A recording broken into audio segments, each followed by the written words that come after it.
All right. We have Rachael Norfleet here for you guys. Thank you so much for joining us today. She's tuning in from Bozeman, Montana, right? Correct. Yes. Awesome. Well, thank you so much for your time and hopping on. As most of our listeners know, they got the brief bio before hopping on here.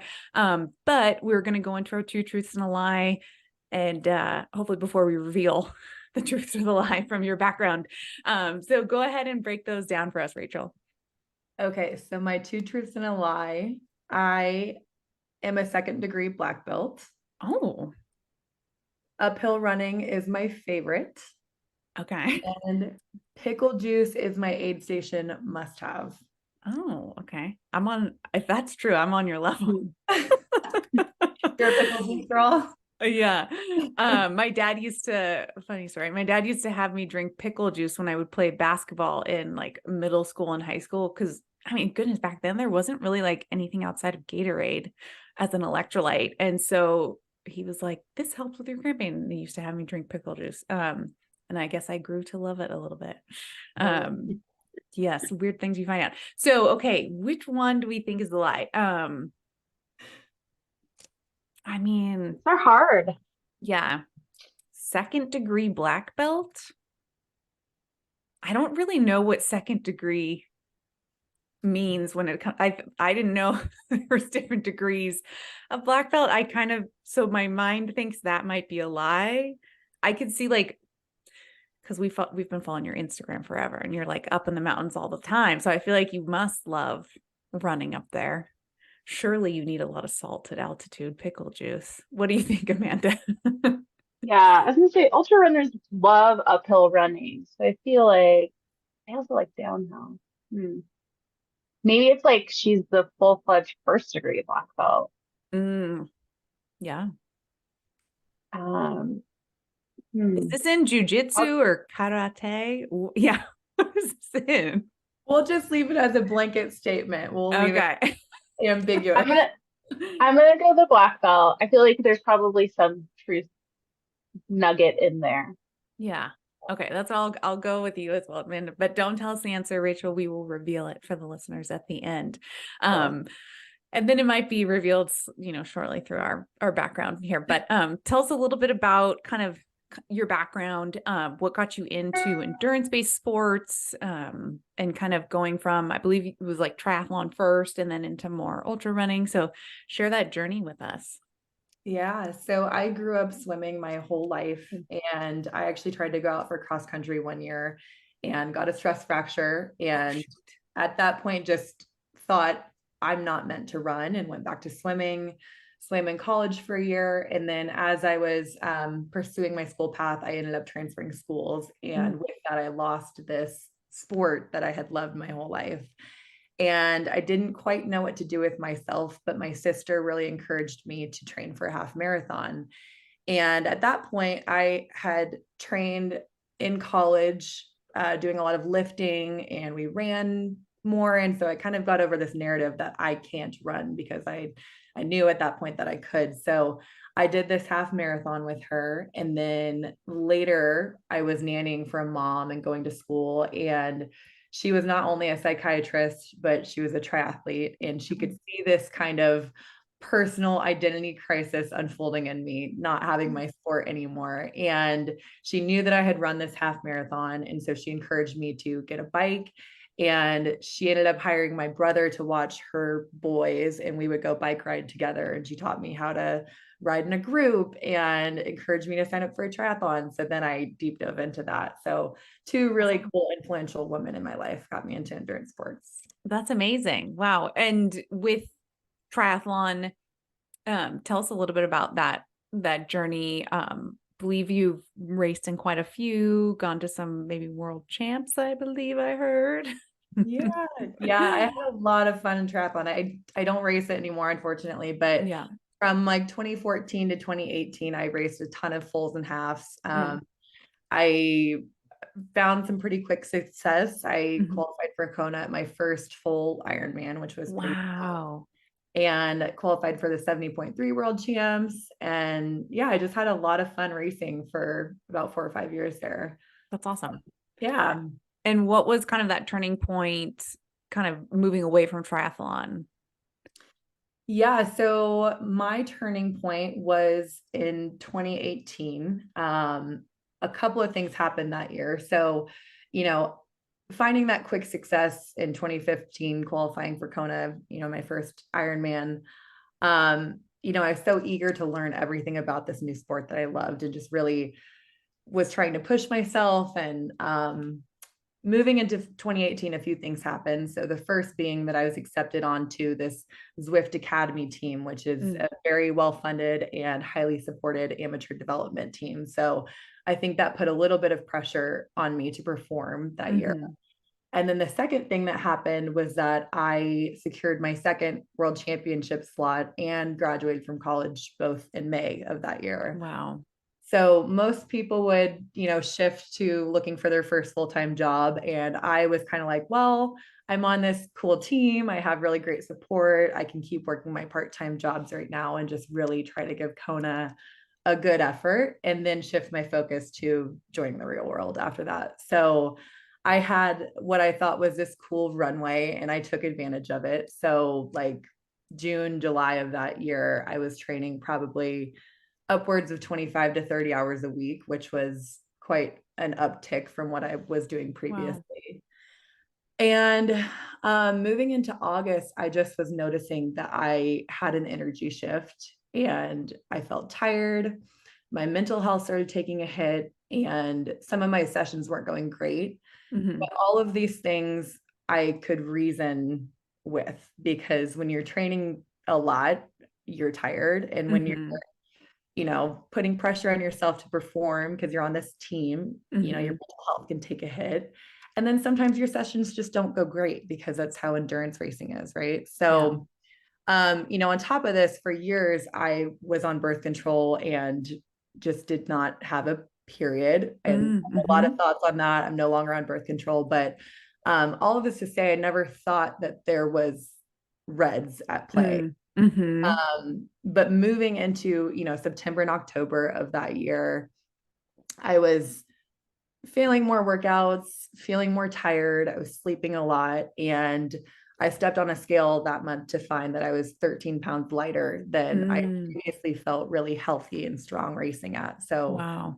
Yeah, I mean, like a 9% body decrease. So it was pretty jarring. And at that point, I knew that there was something going on, but I told myself I thought it was just thyroid related. And I had been diagnosed when I was 12 with Graves and Hashimoto's, which I think less than 2% of the population have both in conjunction. So I just was one of the lucky ones. And so I was no stranger to dealing with ups and downs with that. And I told myself, probably, I need to get this checked out, but let's just get through this. And we'll look into it after Kona. So I guess the ironic part of that is that I never got through Kona. I DNF'd at mile 12 of the run, which was a bummer. Yeah. And at the time we thought it was a nutritional DNF, but we later found out that I was in the midst of a thyroid storm. So that kind of gave all endurance sport exercise, everything, a huge pause in my life. So I had to, kind of dial back and figure out what was going on before I could regroup and revisit endurance sports again. Yeah. Can you, for our listeners, explain what Graves is and then what Hashimoto's is? Yeah, there are two autoimmune disorders, meaning that your body is attacking itself. And unfortunately, they kind of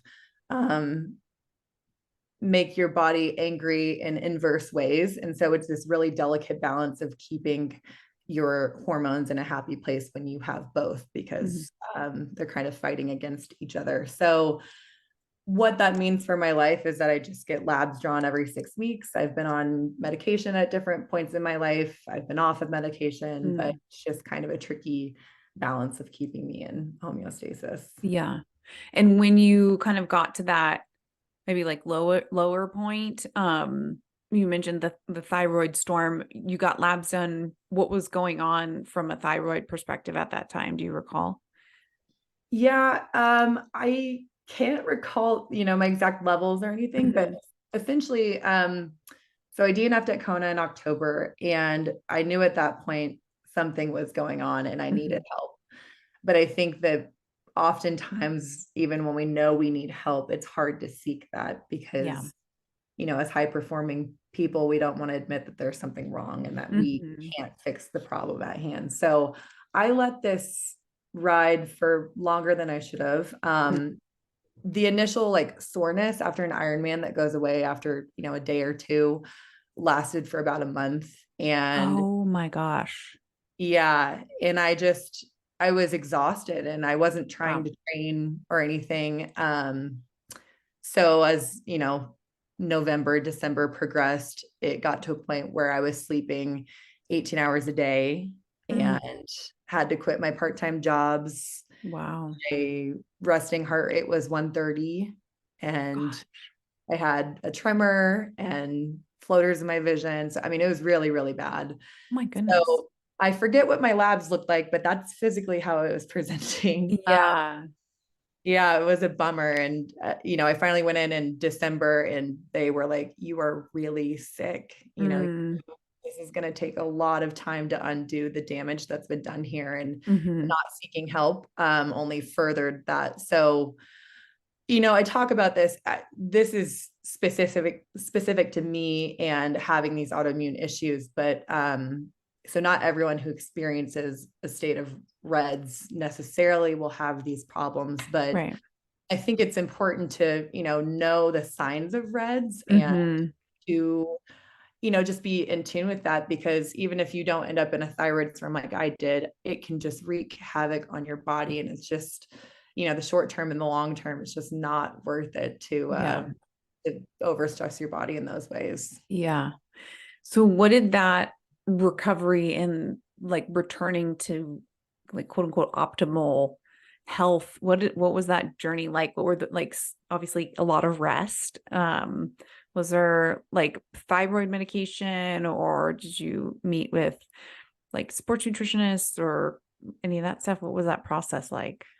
Yeah, I worked with an endocrinologist in Kansas Mm, City and I was on a bunch of anti-thyroid medication like max dose, mm, beta blocker, and I was on that for maybe 6 months. wow. And in that time, I moved out to California. I took my first job out there and I found the most lovely woman.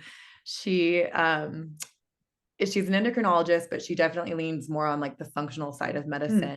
hmm. And this is kind of a funny aside story I'll tell you. So when I looked her up, I thought she was at this hospital and Mm. I pull up and it says, you're 500 feet from your destination. I'm like, I thought it was here. And it was this little house across the street from the hospital. And she had renovated it into her own little clinic. And you go in Wow.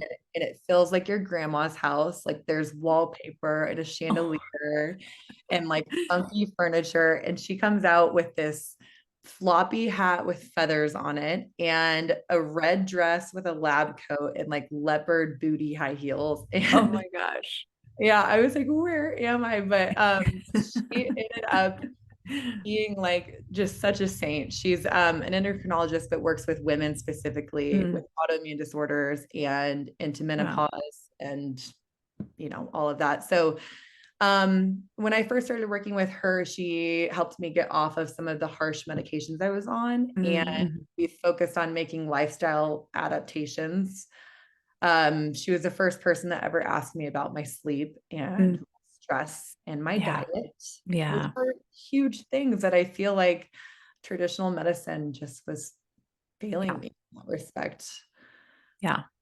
The basics, it's Yeah, getting back to those basics. I just get like, phew, my exactly.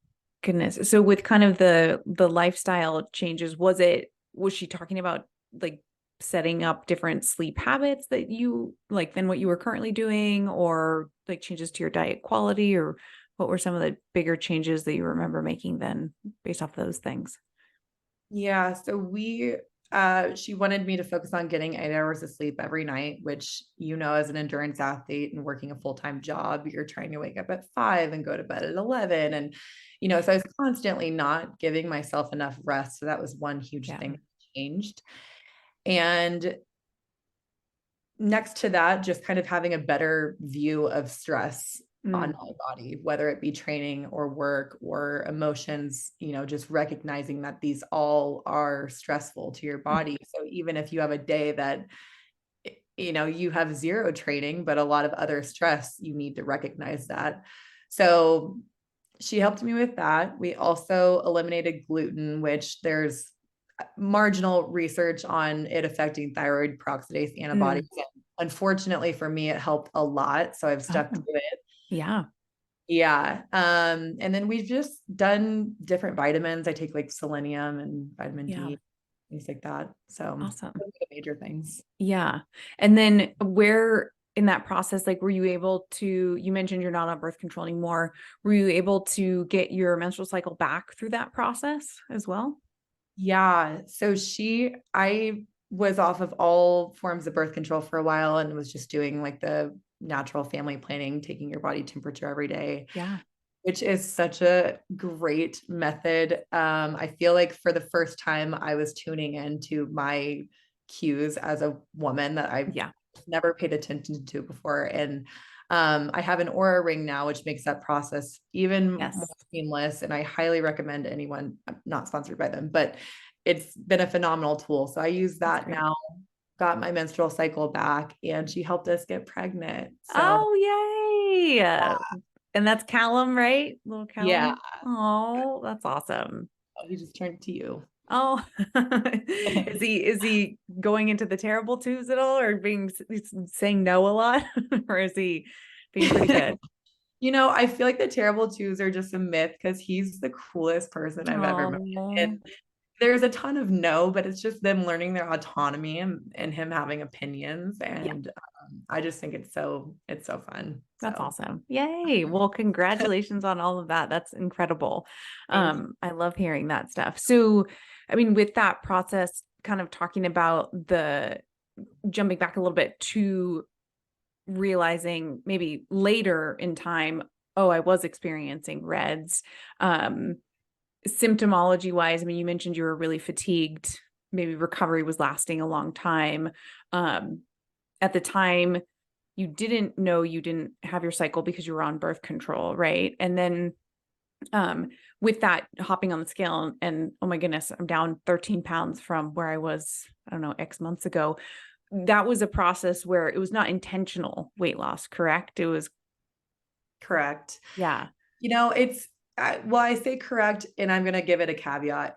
It is correct. I was not intentional in trying to lose that weight, but I also think in the back of my mind as an endurance athlete trying to perform at the highest level, you have this voice telling you that you need to be as light and as strong as possible. And I definitely remember doing some like intermittent fasting in that time and just things that I reflect on now that I would never do that again. And I remember, I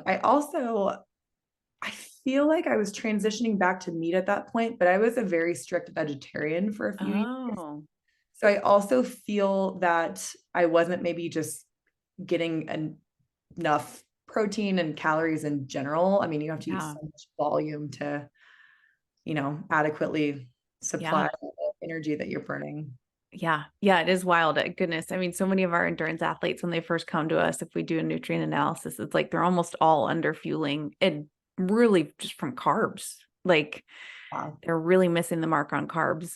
And I think there's just a fear, like a society fear around carbs that's still lingering. But so with kind of the recovery and healing journey, how long did that take before you felt like you were kind of back to yourself again, or felt comfortable maybe like increasing your training volume or putting a race on the calendar? Like, how long was that process?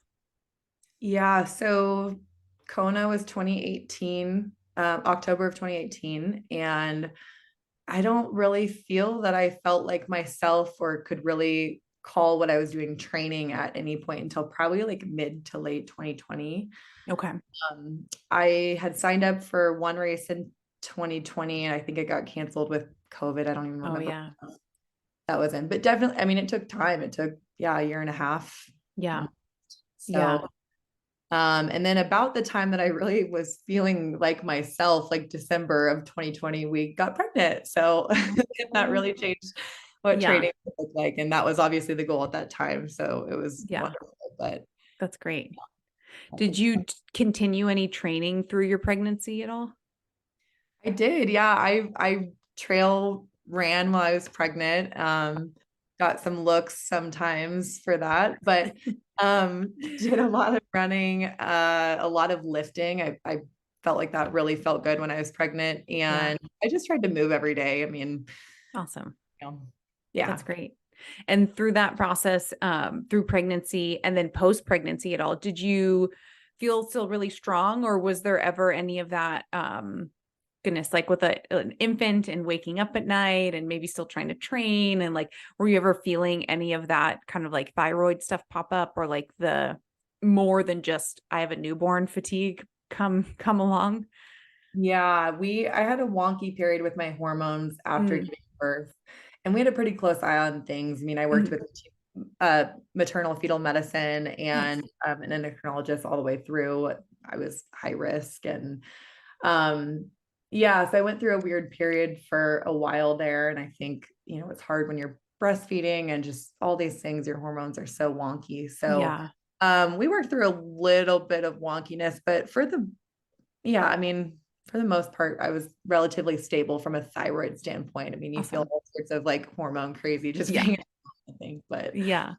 yeah. Goodness. Well, that's good to hear. And with kind of jumping back to that kind of healing window you were going through, how did your training change through that process working with the functional or an endocrinologist? Was it like no activity whatsoever, or what were the suggestions there, or what you felt comfortable doing? Essentially, she wanted me to do, in that time period, the year and a half-ish, 2-year period where I was healing, she just wanted me to do what felt good in a way that wasn't overstressing my body. And, with that, I was kind of like, what does that mean? It's so Right. arbitrary, and but I kind of figured it out. I mean, there were days where I was like, okay, that was too much or Mhm. whatever. But I first just kind of started hiking and doing things that were really gentle and biking. And then I realized like, no, I feel good. Like I could, run 4 miles Mhm. so I just kind of toyed with it for a while until all of a sudden one day I'm like, I'm training again. This is awesome. I'm like, I feel Yeah. good every day and I have good energy. And yeah, that's what can happen when you're supporting your body in the right ways. Amazing. Amazing. And Yeah. talking about like diet, and that you mentioned like the intermittent fasting, being a period of time or something that you had maybe implemented or thought about doing. What does nutrition look like and diet look like for you now? I mean, you mentioned adding in more meats, it sounds like, but are you, eating something? Do you train in the morning? Do you eat before you train? Like what's a day of Rachel like fueling her body look like?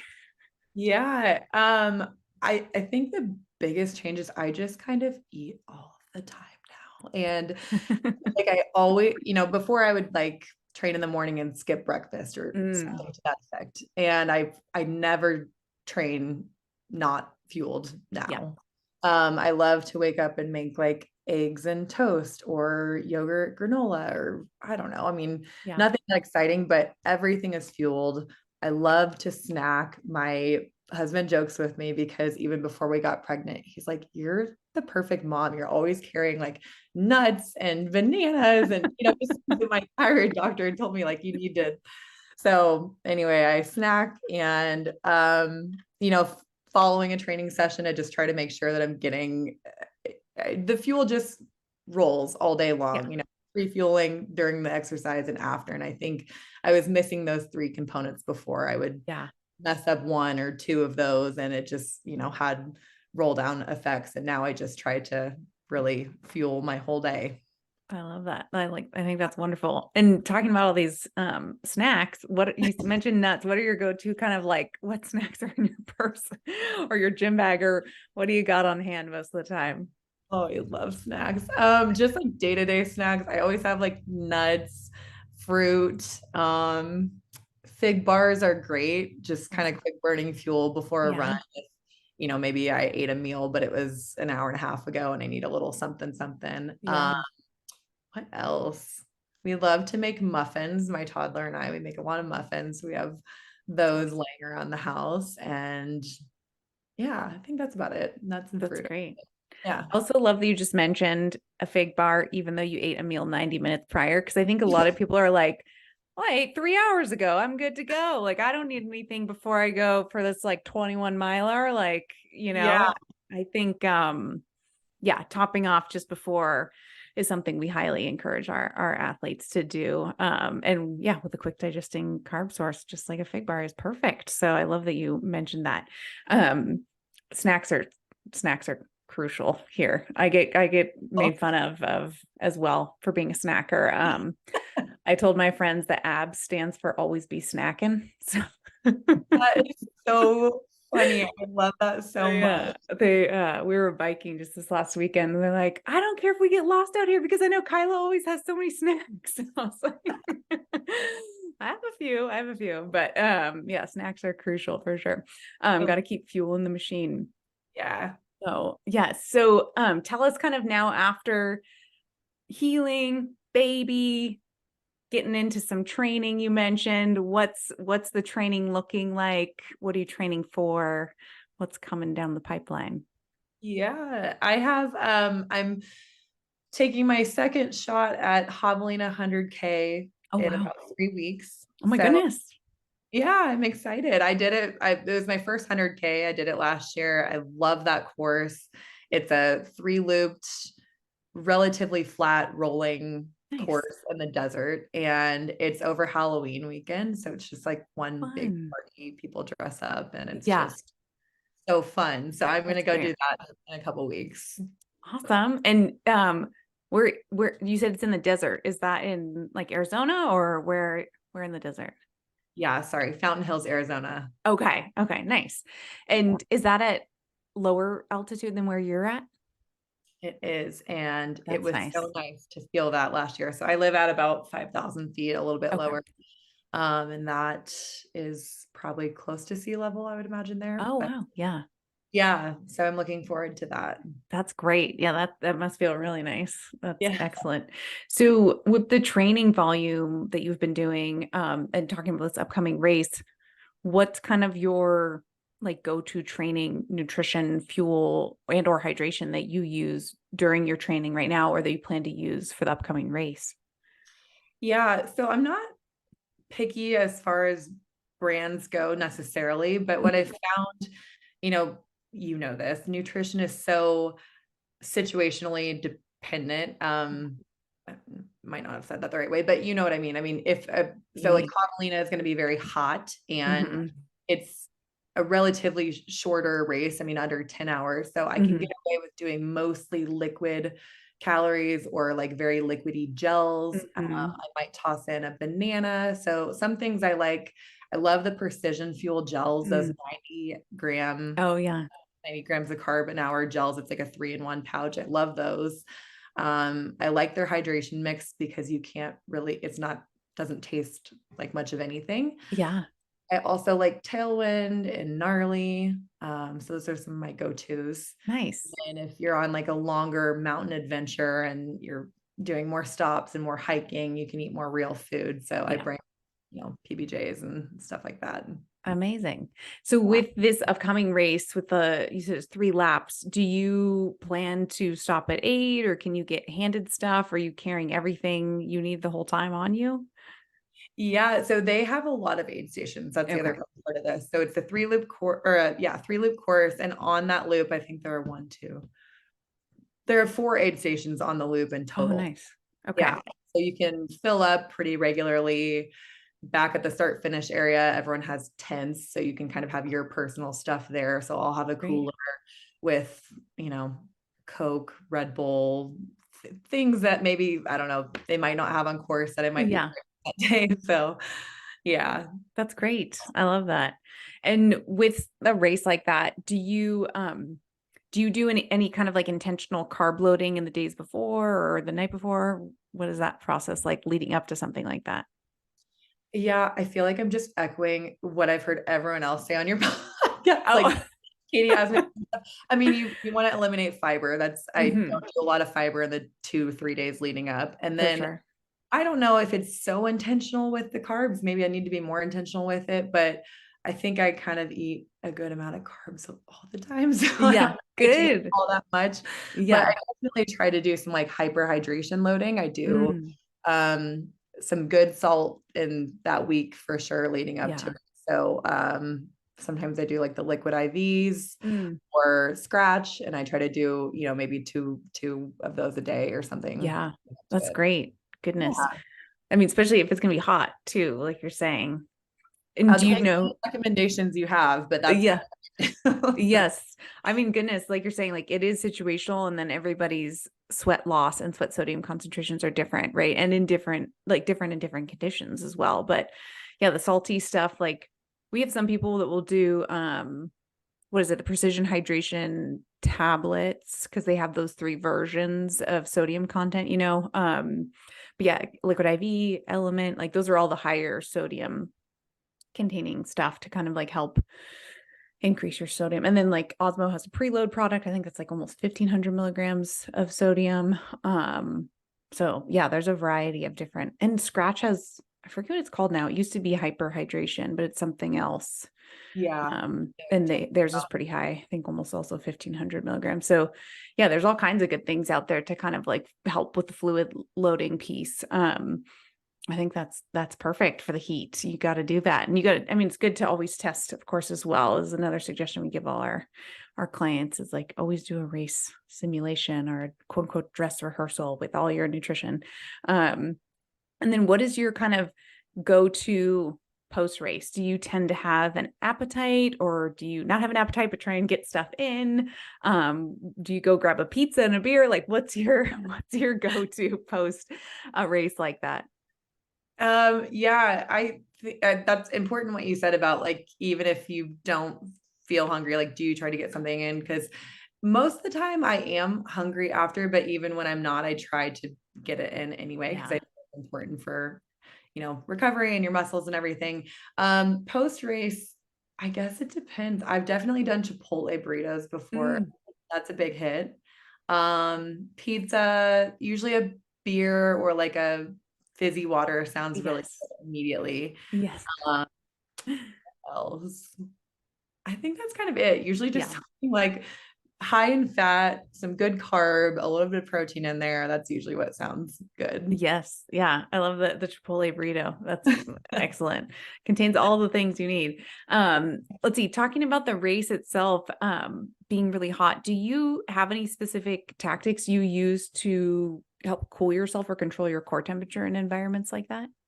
Yeah, I just try to do evaporative cooling all day Mm, long. So I actually really love wearing a sun shirt. mm-hmm. I'm fair skinned, I get sunburnt, and the minute that you're sunburned, I mean, yeah, it's just not good for your Yeah. hydration and everything. So I wear a sun shirt, and it's awesome for the sun protection, but it's also great for evaporative cooling because I just keep that thing wet all day Mm-hmm. long. That helps to cool me a lot. And then I like having a handheld in my hand. And I know there's maybe some element of Palmer cooling happening there. Mm, So it kind of heats up pretty quickly in your hand, your yeah. whatever it is. But yeah, mostly evaporative cooling. And do you wear like is it a fitted shirt or is it loose that you're getting wet? This year I have like a fitted Yeah. shirt to get wet. That Yeah. seems like it would make more sense. That's great. Those are great tips, because yeah, I think listeners are always looking for ways to manage that core temperature. Have you ever played around with that core temperature sensor? Do you know what I'm talking about? Have you seen that on your Instagram ads yet? You're Oh, gonna get it now. what is it? Describe it to me because I don't think It's, oh gosh, I'm blanking on the name. It might be called Core or Sense or something. It's one of those, but it's like a little white, kind of like square device. Maybe Amanda can pull it up. um, and it sounds like it goes on like almost like a heart rate monitor strap like device, and then it's like on your rib cage, and it's like talking to your phone or something, telling you and Oh, tracking. I had a client use it, and we got some data from it, which I mean, I think you probably know you're overheating, with the that's the device. hope, but Yeah. that's Um, yeah, all the gadgets and stuff that are coming out and about. And then Yeah, it the looks like vests, have you seen those vests that people wore at like Western states? The ice vests. Yes. Yes. And the headbands. Mhm. Those things crack me up. What, Amanda, did you find it? yeah, it looks like Core. That was that's a brand, Core Sensor, but it also looks like Garmin makes one Oh, actually too. I didn't know about the Garmin one. Yeah, I think the Core one might be, well, I had a client that used it. I don't know if they're still in beta testing or not, but yeah, different ways, different devices to use and track. I think it's, again, probably pretty clear that your body's like, when your body's overheating. Okay, so we talked about cooling in the heat. I did have another question. Do you ever do from like a cramp? I know this, hopefully this doesn't give away your two truths and a lie, but do you ever do anything for like cramp management, or do you ever experience cramping during long runs? And are you like someone who has like a McDonald's mustard packet in their thing, or like So yes, generally speaking, I stick to my target of sodium per hour unless Nice. I feel twinging. Usually it's my calf. Mm. If I start to feel twinging like I'm going to cramp, I up my sodium. And historically, I've done that with sodium pills. Oh yeah.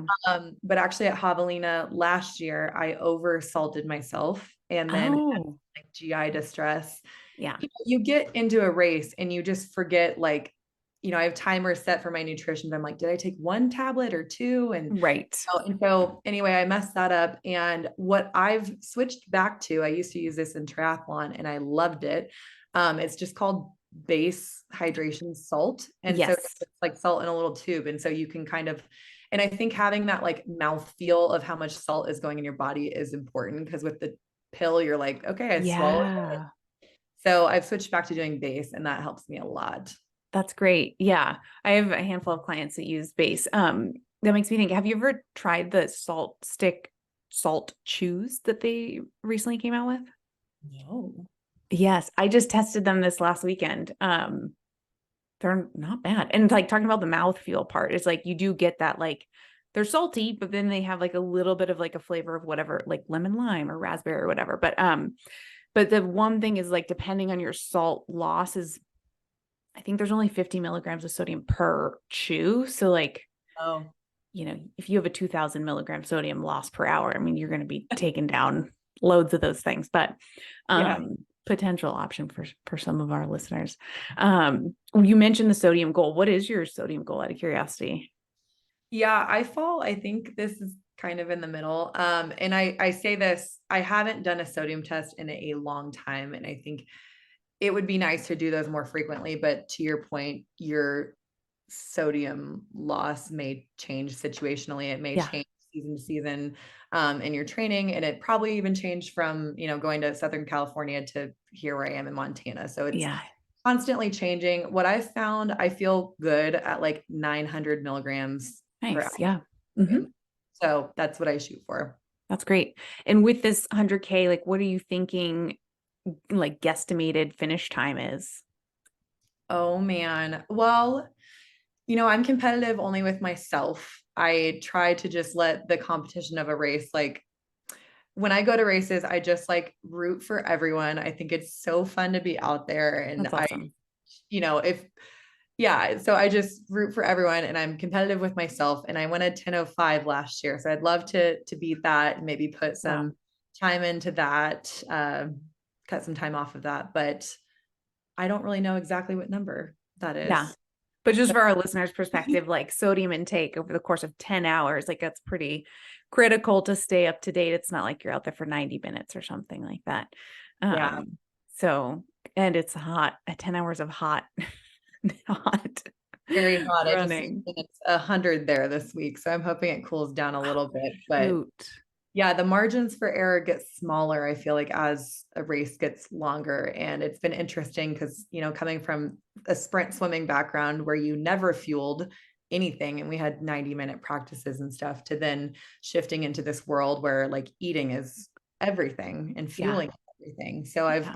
learned a lot. I've done things the wrong way. And I think that's just kind of how it goes. You learn one race and one week and one session at a time. And yeah, just make little adjustments here and there. For sure. For sure.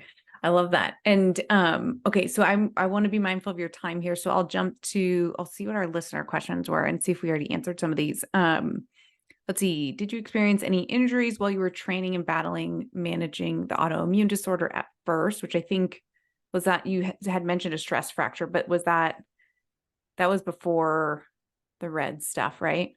Yeah, the stress fracture was back in high school. That I really just feel came from, I went from swimming my whole life, non-weight bearing, to this like very Yeah. intense weight bearing activity. And I just hadn't prepped my body in a way to handle that. So really Mhm. that's my only injury. I didn't experience anything, Yeah. bone health wise during that, but I will say I almost would have rather experienced a bone stress injury than to have gone through a thyroid storm, because I think Mm. the recovery was longer than probably any body stress injury you could have done to yourself. So Shoot. Yeah. yeah. Oh man. And then let's see. The next one was, how did your training and nutrition change when you were pregnant? Which I think you kind of answered that. You said you're doing more strength, hiking, just moving every day, you were saying? Yeah, I just kind of eliminated any performance goal. I mean, obviously the Mm. goal at that time in my life was just to make the healthiest little baby Yeah. possible and to keep myself in a good, happy place. So I just tried to move every day. Strength, I felt like was really important because you get a lot of that relaxin hormone, things feel shifty, and it was Mm-hmm. just nice to kind of, I don't know, strength felt good during that time. But Yeah. I think the gnarliest changes I had to make, because I wasn't really training when I was pregnant, but moving into a time where I was training postpartum and I was breastfeeding for 18 months, that I think severely changed how I needed to fuel, and just reiterated more that I needed to just fuel often and all the time, because I would get on the treadmill for a 30-minute run and bonk, and it's like Yeah. I just am like burning so many calories, and yeah, so that changed a lot, and I just had to snack more and eat more More snacks. More all the snacks. time. Yeah. That's A lot great. of this. Yeah, that's awesome. And then let's see, the last question we have here is, how did you work on and how do you manage your relationship with food now? Yeah, there are definitely times where especially in a workout, you look and you're like, oh my God, I just had, 80 grams of sugar or something. And that can like be really alarming and kind of send me back to this like weird place that I used to be in with food. But I think, I think that knowledge is power. I think the more that I learn about nutrition and fueling inside and outside of workouts, and the more that I see that application and how much better I feel, how much better I perform when I do fuel the proper way, the more it just enforces that I'm doing the right things. That's Um, great. so I think it's kind of taken away the fear of food, which unfortunately I think well, I'm not going to say all of us, but a lot of us have fears of food, and it's so Yeah. sad. We need that stuff. Yeah, definitely. That's great. I love that answer. And let's see, before we tie things up and find out your two truths and lie, what is coming up for you after this 100K? Are you doing kind of a full postseason off, enjoying the holidays, or you got something for 2024 already on the calendar? Yeah, a little bit of both. I'm going to take some downtime. I've got my uphill ski setup coming together for this year. So Nice. I'm going to do some uphill skiing, Fun. um, and just not run for a minute. But then I've got Canyons 100K in April. Oh, So yes.